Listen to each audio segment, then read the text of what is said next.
Eclesiastes, capítulo 9. Deveras todas estas coisas considerei no meu coração, para declarar tudo isto, que os justos, e os sábios, e as suas obras, estão nas mãos de Deus, e também o homem não conhece, nem o amor, nem o ódio, tudo passa perante ele. Tudo sucede igualmente a todos, o mesmo sucede ao justo e ao ímpio, ao bom e ao puro, como ao impuro, assim ao que sacrifica como ao que não sacrifica, assim ao bom como ao pecador, ao que jura como ao que teme o juramento. Este é o mal que há entre tudo quanto se faz debaixo do sol, a todos sucede o mesmo, e que também o coração dos filhos dos homens está cheio de maldade, e que há desvarios no seu coração enquanto vivem, e depois se vão aos mortos. Ora, para aquele que está entre os vivos há esperança, porque melhor é o cão vivo do que o leão morto. Porque os vivos sabem que hão de morrer, mas os mortos não sabem coisa nenhuma, nem tampouco terão eles recompensa, mas a sua memória fica entregue ao esquecimento.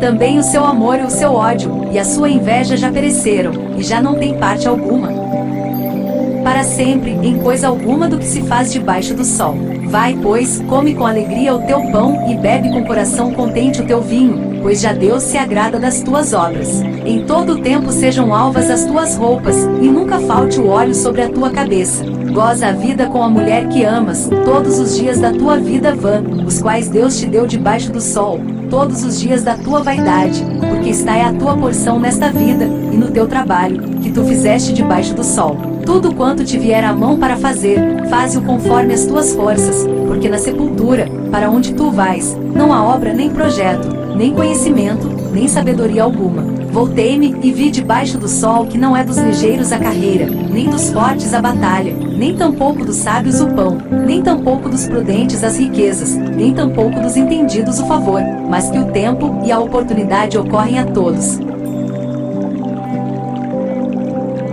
Que também o homem não sabe o seu tempo, assim como os peixes que se pescam com a rede maligna, e como os passarinhos que se prendem com o laço, assim se enlaçam também os filhos dos homens no mau tempo, quando cai de repente sobre eles. Também vi esta sabedoria debaixo do sol, que para mim foi grande. Houve uma pequena cidade em que havia poucos homens, e veio contra ela um grande rei, e a cercou e levantou contra ela grandes baluartes. E encontrou-se nela um sábio pobre, que livrou aquela cidade pela sua sabedoria, e ninguém se lembrava daquele pobre homem. Então disse eu: melhor é a sabedoria do que a força, ainda que a sabedoria do pobre foi desprezada, e as suas palavras não foram ouvidas. As palavras dos sábios devem em silêncio ser ouvidas, mais do que o clamor do que domina entre os tolos. Melhor é a sabedoria do que as armas de guerra, porém um só pecador destrói muitos bens. Capítulo 10. Assim como as moscas mortas fazem exalar mau cheiro e inutilizar o unguento do perfumador, assim é, para o famoso em sabedoria e em honra, um pouco de estultícia. O coração do sábio está à sua direita, mas o coração do tolo está à sua esquerda. E até quando o tolo vai pelo caminho, falta-lhe o seu entendimento e diz a todos que é tolo. Levantando-se contra ti o espírito do governador, não deixes o teu lugar, porque a submissão é um remédio que aplaca grandes ofensas. Ainda há um mal que vi debaixo do sol, como o erro que procede do governador. A estultícia está posta em grandes alturas, mas os ricos estão assentados em lugar baixo. Vi os servos a cavalo, e os príncipes andando sobre a terra como servos. Quem abrir uma cova, nela cairá, e quem romper um muro, uma cobra o morderá. Aquele que transporta pedras, será maltratado por elas, e o que racha lenha expõe-se ao perigo. Se estiver embotado o ferro, e não se afiar o corte, então se deve redobrar a força, masa. Sabedoria é excelente para dirigir. Seguramente a serpente morderá antes de estar encantada, e o falador não é melhor. Nas palavras da boca do sábio há favor, porém os lábios do tolo o devoram. O princípio das palavras da sua boca é a estultícia, e o fim do seu falar um desvario péssimo. O tolo multiplica as palavras, porém, o homem não sabe o que será. E quem lhe fará saber o que será depois dele? O trabalho dos tolos a cada um deles fatiga, porque não sabem como ir à cidade. Ai de ti, ó terra, quando teu rei é uma criança, e cujos príncipes comem de manhã. Bem-aventurada tu, ó terra, quando teu rei é filho dos nobres, e teus príncipes comem a tempo, para se fortalecerem, e não para bebedice. Por muita preguiça se enfraquece o teto, e pela frouxidão das mãos a casa goteja. Para rir se fazem banquetes, e o vinho produz alegria, e por tudo o dinheiro responde. Nem ainda no teu pensamento amaldiçoes ao rei, nem tampouco no mais interior da tua recâmara amaldiçoes ao rico, porque as aves dos céus levariam a voz, e os que têm asas dariam notícia do assunto. Capítulo 11. Lança o teu pão sobre as águas, porque depois de muitos dias o acharás. Reparte com 7, e ainda até com 8, porque não sabes que mal haverá sobre a terra. Estando as nuvens cheias, derramam a chuva sobre a terra, e caindo a árvore para o sul, ou para o norte, no lugar em que a árvore cair ali ficará. Quem observa o vento, nunca semeará, e o que olha para as nuvens, nunca cegará. Assim como tu não sabes qual o caminho do vento, nem como se formam os ossos no ventre da mulher grávida, assim também não sabes as obras de Deus, que faz todas as coisas. Pela manhã semeia a tua semente, e à tarde não retires a tua mão, porque tu não sabes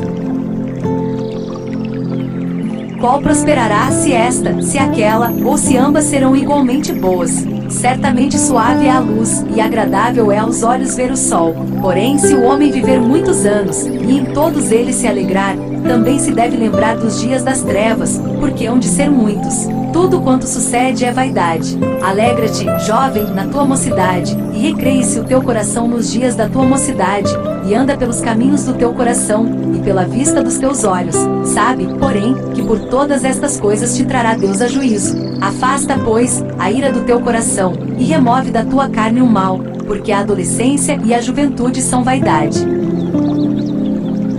Capítulo 12.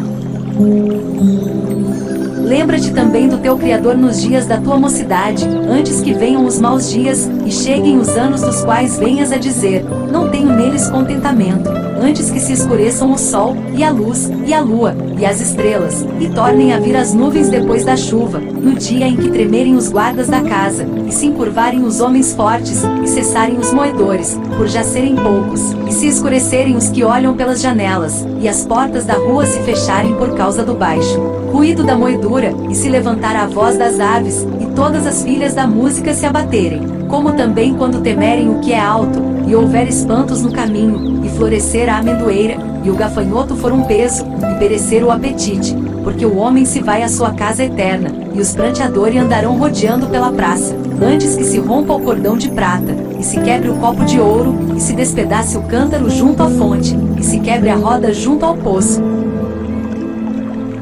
E o pó volte à terra, como era, e o espírito volte a Deus que o deu.